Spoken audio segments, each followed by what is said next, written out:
ನಿಮ್ಮ ವಿದ್ಯಾಭ್ಯಾಸ ಮೊಟಕುಗೊಂಡಿದ್ದೀಯಾ? ನೀವು ಉದ್ಯೋಗದಲ್ಲಿ ಬ್ಯುಸಿಯಾಗಿದ್ದೀರಾ?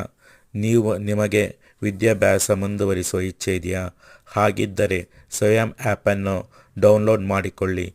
ಇದರಲ್ಲಿ ಸಾವಿರಾರು ವಿಷಯಗಳು ನಿಮಗೆ ಸಿಗುತ್ತವೆ. ನಿಮಗೆ ಇಷ್ಟವಾದ ಒಂದು ವಿಷಯವನ್ನು ಆಯ್ಕೆ ಮಾಡಿಕೊಂಡು ಅದರಲ್ಲಿ ಯೂಟ್ಯೂಬ್ ಮುಖಾಂತರ ನಿಮಗೆ ವಿದ್ಯಾಭ್ಯಾಸ ಮಾಡಿಸಲಾಗುತ್ತದೆ.